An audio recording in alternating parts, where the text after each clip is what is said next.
This is James Elder for Rifle TV in association with Macklin's Gym Marbella. I'm at the press conference today for Fedor CHUDINOV defending his WBA super middleweight crown against Frank Bullioni. With me, I'm joined by promoter Francis Warren. What's happening, Fran? How you doing? All good, hell. Just admiring the hardest working man in boxing over there, Mr. Mike Goodall. Mate, he never stops. He never stops. I reckon he's got more money than me and you put together. Definitely me. Definitely. Definitely. Actually, he never buys anyone a drink, that's why. Right? He does what does He goes on one holiday a year. I bet he drives. He goes on one holiday a year and he sleeps in his van. He's got bundles. There's not many things he can't do for you in boxing. If you've got a show, just get him. You're sorted, aren't you? Here he comes. He can do everything. I'll do anything bar box. One of the funniest things we've had with him, I went to him.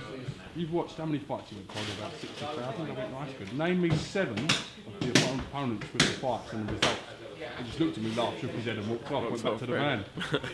To bed. Yeah. Too funny.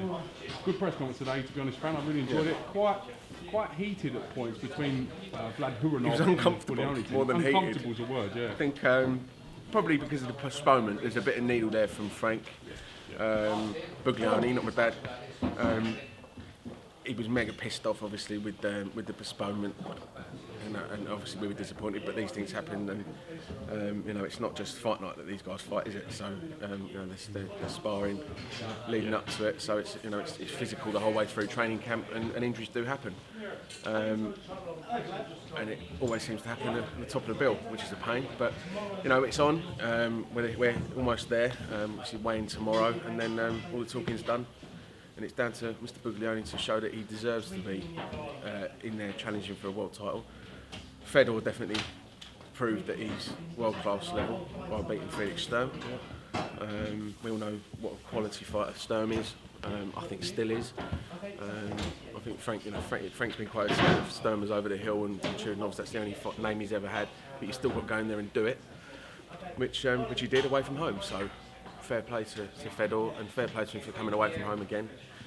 Almost going, you know, Enfield's not too far away, so it's pretty much Frank's backyard. Which I think Frank gives Frank even more of an impetus to go out there and do the business, because he's got, you know, he brings thousands of fans with him, Frank. So it's all down to him. I think the comment that Huranov pressure is on. About, you know, the pressure is on. I think the comment about Kamitsky sort of riled them a little bit as well. I mean, he's trying to get into their heads a little bit. Vlad, isn't he? Vlad probably come up with that one on the plane on the way over, and he's just been saving it. But you know, as Pascal said, if you're going to go off, you know, if you're sparring Kaminsky to prepare for Frank Buglioni, then he's definitely got the wrong sparring in, because they're completely different fighters. Frank had a massively off night that night, and he'll be the first one to admit that he got everything. Boxing, though, isn't it? He got it absolutely wrong. You know, sometimes, James, you ask crap questions. You know, Frank had a crap night that night. Frank had a crap night that night, and I have bad days at the office. So you know, everyone is entitled to an off day. Unfortunately, it's so much more highlighted when a boxer does it, because they have to, number one, all eyes are on them. There's only 2 guys in there, and if one looks crap, it's obvious, and one doesn't perform, it's obvious. And they have to wait so long to put it right. It's not like a footballer who can have a bad game on a Saturday and then score a hat-trick on Tuesday. No one remembers a bad game on a Saturday. You know, these guys train so hard for you know, in top, you know, championship level for, you know, 36 minutes of action. And if they get it wrong, then they've got months to wait to put it right again. But Frank has put it right. Had a real tough fight with Lee Markham, which I thought he beat Lee. Good fight. It was a great fight, and I think hopefully that'll win Fight of the Year tomorrow night at the board dinner, the boxing board dinner. Not that everyone will be bored. The board's dinner, and you know, and Frank's got his chance. And why shouldn't he have his chance? You know, he looks the part. He's come on leaps and bounds since that Kamitsky fight, and you can tell he wants it. He looks like a different sort of fighter now. Frank Bullioni, since he's been with Pascal Collins and Steve Collins, he notably looks a lot more spiteful, a lot more ruthless, and defensively, I think. I miss his smile, to be honest. Do you? I miss his I smile. like ruthless Frank. No, listen. Frank's on it. I think I've just been speaking to his dad Ralph, and it's not.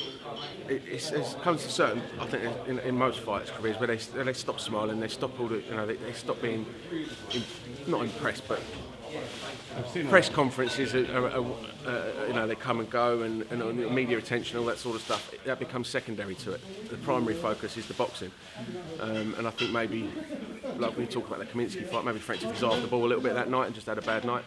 But since then, he's been firmly focused and driven by only one thing, and that's to improve as a fighter, and he has done. Do you think the CHUDINOV team maybe shown some defensive frailties by bringing in someone like Roy Jones Jr. and with 4 weeks before a world title defence? Does that not show that A, they're not comfortable within some of the coaching techniques that they're getting, and B, that they think they need to work on some defence? Vlad Hurinov is an enigma in his own right, and that's the best comment I've heard all day. as Fedor's promoter and manager, and of course you're not going to turn down advice from someone like Roy Jones. Yes, you know, it's you think not. with him becoming a Russian citizen might have something to play a bit as well? I think Vlad owns Russia. Vlad owns Russia. Like I said, you're not going to turn it down, and for me, it's not something that they needed. For me, it's something that they've added. I can't, you know, I don't think that you and obviously he's become a Russian citizen. Vlad's looking after him, of Roy Jones that is. So it all fits in, and it all ties in quite nicely. For us, it's great to have someone of Roy's calibre sitting on the top table with us, and especially with Steve Collins sitting on the other side of it. That was great you know, to see them two finally together. That's a nice little touch. I know we've seen each other before, but yeah. There's a great interview they just done for BoxNation, so make sure you catch that later on tonight. Yeah. Lillis gets all the exclusive, doesn't he? He slips in there. He's so small now, he just gets in everywhere. That's what it is. Since he's lost like 19 stone, he's like, he creeps up everywhere. You can't hear his footsteps, he's so light. Mate, he ended up getting 20 minutes one-on-one. Steve Little, we should call him. The Lil. Steve 20 Little minutes with Floyd Mayweather on his own. Like, they know him. They just rolled out the carpet. Mayweather probably thought he was a fighter. Probably thought he was, because he was making weight. He probably thought he was a fighter. But you know, we got, you know, like you know, you asked about Roy Jones. Did they? Is it like a panic thing to bring him in? No, it's not a panic thing. It's an additive to his training camp. You know, he still would have been here with or without Roy Jones. I just think it's added to the show. It's a nice extra bit of news to the show, and you know, it can only help Fedor. So, but I don't think Frank will pay too much attention to that. He's got a game plan, and whether it's Roy Jones, Bernard Hopkins, or Floyd Mayweather in the opposite corner as a trainer, I don't think it would make a difference. So, who we got on the undercard then? You've got Bradley Skeete, aka Vanes Matrosian, on the undercard. He's getting involved. Yeah, we've got Bradley's in there. Lewis Pettitt's fighting again. He's back out again. So, you know, both Al Smith's guys, you know, we always bring it, and Bradley's improving in every fight. He's getting that power and that spitefulness. Bradley boxed, it was a few years ago now at York Hall, and he won, but it wasn't the greatest of fights, wasn't the greatest performance. I said, next time out, go and enjoy yourself. And it looks like he's enjoying himself more and more in every fight, and I'm glad to say he took that bit of advice on board. And you know, he's maturing as a fighter and as a man, and it's great to see him enjoying his boxing. He's a real good ambassador for these gyms, he works hard. He works hard. Nice He's always fit. He's always in shape. He's absolutely one of the nicest fellas you can meet in or out of boxing. And it's an absolute pleasure to work with Bradley, as it is with Lewis Pettitt as well. You know, they're absolutely like grade A fellas, really top draw. And I think a lot of that's down to Al. He's very, very strict with them. However nice Al might seem, if they're late for training, and then there's consequences. But I'll let you ask them about that. Listen, you don't want to mess about with No, definitely not. We'll be in trouble. You know, Armit Patterson's fighting. I've got high hopes for him. He's a good fighter. Quick. Good fighter. So quick. Interestingly enough, him and Bradley Skeete made their debut on the same show. On one of your dad's cards, interestingly enough. And to see their different routes, I know obviously Armit's moved up in weight, but yeah. Broke something, all right. Yeah. No, I'm just smashing the place up. Yeah. I know Armit's moved up for weight, but that could have been a good fight, hadn't it? Who knows? You know, Bradley, probably, you know, he might fill out a bit, go up a weight, but you know, he looked. Because he's so fit, you know, he's quite comfortable at that weight now. But you know, we can see that one down there. Sort of British title scene now, isn't he? So I think that's a good fight. Del Boy's back. Del Boy's back. Yeah, Glad. Enigma. Yeah, another enigma. Less so these days, you know. I think he's calmed down a bit. He's calmed down. He's super fit. Just, I'm looking forward to seeing him back. get like- really, we've missed Del. I get like a weird text message from him now and again, every like 3 months. I look at it and it's like just a weird joke, like nothing like you would expect him to send, just a bizarre joke. And I think, why has he sent me this? Does he find this actually funny? I don't know. He must do. Del's Funny World. man. It's Del's World. Funny man, You know, isn't you should follow Del for a week. You call it Del's World. It'll be I would it'll get love some to. hits. I would It'll love get some to. I'm hits. just worried about him actually like maybe like taking me hostage or something when he loses it. You know, he has He's good a very days and bad days. hospitable guy, so you'd have a good time. But who else is on there? Boy Jones, Boy Jones Jr. So you know he's coming on a bit. He's got obviously he's got a long way to go, and he just loves it. He comes in smiling, non-stop smiling, just enthusiastic. He won't stop telling jokes, and they're all a bit crap. He's getting better with them, but you know, but his fighting's a lot better than his jokes, luckily. Yeah, he's developing in a sense to a nice young man. He seems to be filling out a little bit, and you never know with kids of his age of how far they can actually go, do you? I suppose it's a gamble on the promoter's point of view as well. Of course, you know, I think each fighter's got their individual risks and benefits.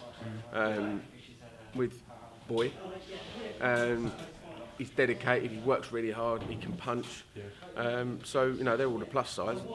And you're not going to sit here and listen negatives. But luckily there's not many of them. So, and that's the main point. He's got the determination and the drive to want to do it. So, and he enjoys it, which is half the battle. If you enjoy it and you've got the determination, you're not far off.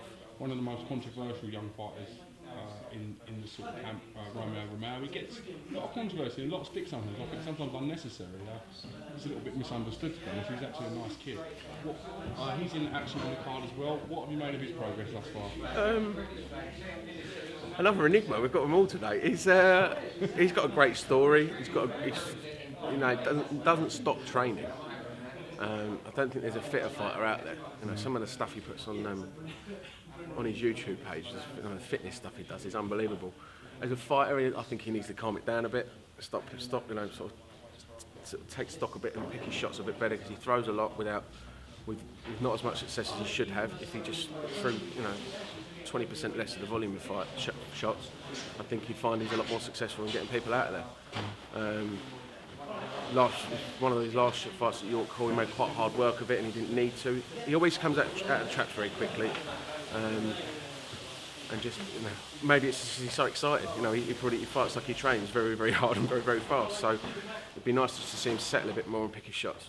I spoke with his dad the other day, and they're going to let me come and film him eating, some kind of testicle, because his food, the stuff that they eat for nutrition is absolutely crazy. I hope he doesn't mind me saying this, but I am going to come and film some of it. You having a bit? Try anything once or twice, mate? What are they called? The old Bush Tucker trials? Bush Tucker trials, yeah. Like the Romeo Romeo I'll leave that one to you, mate. trial. I'll leave that one to you. Yeah, so most fighters after their weigh-in, they go and have a Nando's. No, not Romeo. He goes to the bollock. That's a crocodile. Too funny. Too funny. Wait, do you know what? I've got a bone to pick with you. I've got non-stop abuse from calling on a Q&A, and he said not a Twitter Q&A, a Q&A in general. I've got loads of questions, and we haven't had a chance. You keep going on holiday. I've been away a lot. You've been away. You've been in India for like 3 months, wherever you go. I have been all over the shop, but we'll do it. I'm sure the questions that were sent in aren't particularly relevant now, because it was quite a while ago. That's the thing. I'm going to have to get go one through done. And take out the rebuttal. I can't call it on again and then get the questions again, and people will hunt me down. It's down to you, James. I'll leave you to mastermind it. But I'll answer questions, and don't show me the questions before. No, straight off the cuff. Straight off the cuff, proper. All right. Well, you've heard it here first. I'm going to go through it. Any questions that are not now relevant, blame me, and we shall pick. No questions about my dodgy tie. That's all right. What time's the wedding? What time? Got to be there in about 20 minutes. You better wrap this up. Yeah. Cheers, friend. All right, mate.